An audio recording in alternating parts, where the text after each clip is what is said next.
This is my season 3 review of Mr. Robot as a first time watcher. I don't know y'all, right now I don't see this being better than Breaking Bad, Game of Thrones, or Attack on Titan, and I'm not baiting this time. A part of the reason why is that the show's greatest strength is also its biggest weakness. Of course we enjoy the psychological thrill ride of Elliot's character. However, the fact that a lot of the plot twists involving Elliot, you don't know if what you're watching is Elliot's imagination or not, takes away from those moments. So it makes it hard for you to become emotionally invested. Also, I feel like there's this slight undertone of non-seriousness that makes it difficult for you to get attached to some of the characters. Besides those things, how did I feel about season 3?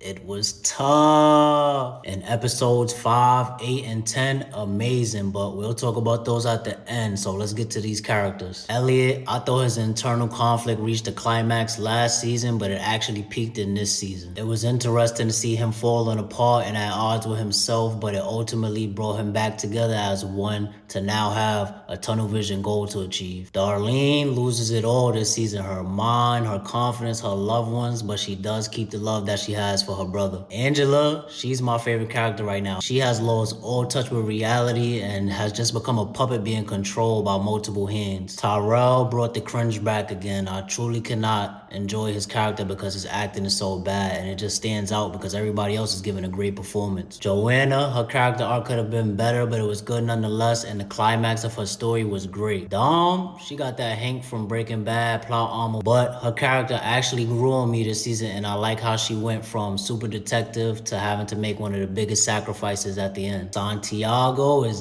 devious. That boy was moving shiesty the whole season, and I actually enjoyed what he brought to the show. Irvin, he was good too. I like how his character gradually became more important to the point where he was at the forefront of one of the biggest scenes in the entire season. Zhang, he's like that for real. He's gonna do whatever's necessary to get what he wants, and I'm actually looking forward to see what happens with him in the end. Bryce, he's just like Zhang. His dynamic with Angela is only getting better, and I'm looking forward to see if he's triumphant in the end or if he ends up folding. Leon came back this season, and he was way more prominent. I was happy to see more of him. Now, episode 5, Runtime Era, I did a whole reaction video for just that episode. Episode 8, Don't Delete Me, was a beautifully told story with a very deep message that truly touches your heart. And that last episode had a lot of plot twists, high stakes, and suspense. But there was a few decisions that were made that made me question the direction of the plot. That Angela reveal though, wow. Overall, I really enjoyed season 3. I think it's a very solid show, but not peak yet. And I'm looking forward to see if season 4 can deliver that feeling. But let me know how y'all felt about season 3 in the comments.